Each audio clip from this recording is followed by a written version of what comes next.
نحمده ونصلي ونسلم على رسوله الكريم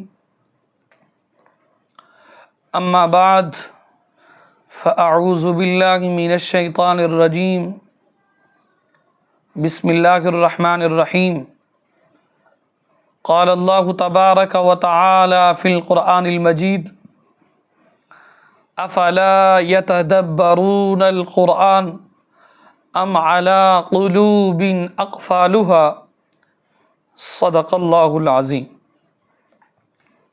سامعین و ناظرین، آج کے درس کے اندر ہماری گفتگو کا عنوان ہے دفتر میں، آفس میں اذان دیے بغیر با جماعت نماز پڑھنے کا حکم کیا ہے۔ مثلا دفاتر کے اندر بڑی مساجد تو ہوتی نہیں، وہاں پر ایک کمرہ نماز کے لیے مخصوص کر دیا جاتا ہے جہاں با جماعت نماز پڑھی جاتی ہے۔ قرب و جوار کے اندر تو مساجد ہیں، لیکن وہاں پر جانا ملازمین کے لیے ایک دقت اور تکلیف کا سبب ہوتا ہے۔ تو صاف بات ہے 100 200 300 لوگ ایک آفس کے اندر، ایک فلیٹ کے اندر کام کر رہے ہوتے ہیں، ایک پلازے کے اندر، تو وہاں پر ایک کمرہ مختص کر دیا جاتا ہے، لوگ وہاں آ کر نماز پڑھتے ہیں۔ تو کیا اس کمرے کے اندر جو نماز پڑھی جاتی ہے، کیا اس کے لیے الگ سے اذان کہنا ضروری ہے، یا تکبیر پڑھ کے یعنی اقامت پڑھ کے نماز کرا دی جائے؟ کیا یہ شرعاً درست ہے؟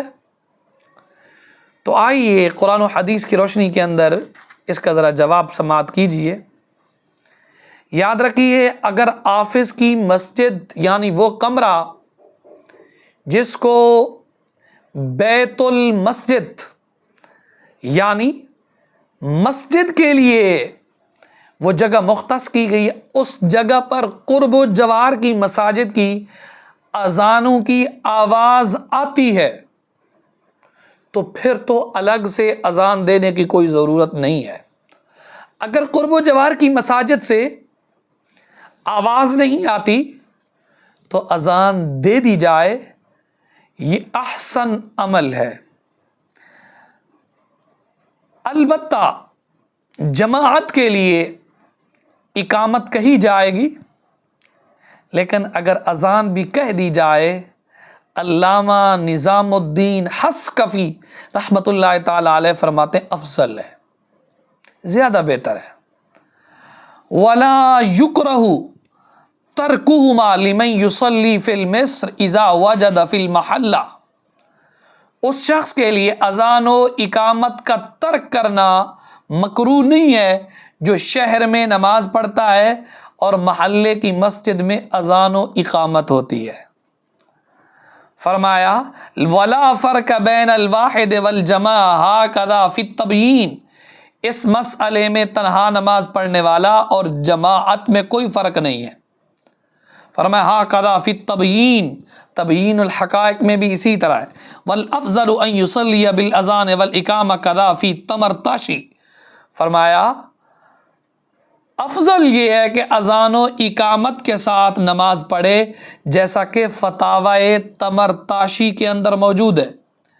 وَإِذَا لَمْ يُؤَذَّنْ فِي تِلْكَ الْمَحَلَّةِ يُكْرَهُ لَهُ تَرْكُهُمَا، فرمایا اگر محلے کی مسجد میں اذان و اقامت نہیں کہی جاتی تو اذان و اقامت دونوں کا ترک کرنا مکروہ ہے۔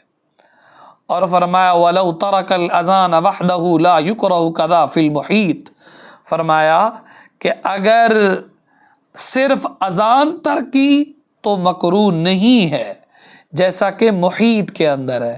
خلاصہ کلام یہ ہے، آفس دفتر وغیرہ کے اندر اگر بغیر اذان کے اقامت پڑھ کے جماعت کرا دی جائے تو اس کے اندر کوئی قباحت نہیں ہے، لیکن میں عرض کروں گا اذان بھی پڑھنی چاہیے۔ کیوں؟ اس لیے تاکہ دل کے اندر کسی قسم کا کوئی خدشہ شک شبہ نہ ہو، کتنی دیر لگے گی؟ اور اذان ہے کیا؟ معاذ اللہ کوئی گانا تو نہیں ہے، بلکہ یہ شعائر اسلام میں سے ہے اور اسلام کی عظیم علامت ہے، اور آپ اس کو پڑھیں گے، اذان دیں گے، اللہ کے نام کو بلند کریں گے، رب بھی راضی، رب کا مصطفیٰ بھی راضی ہے۔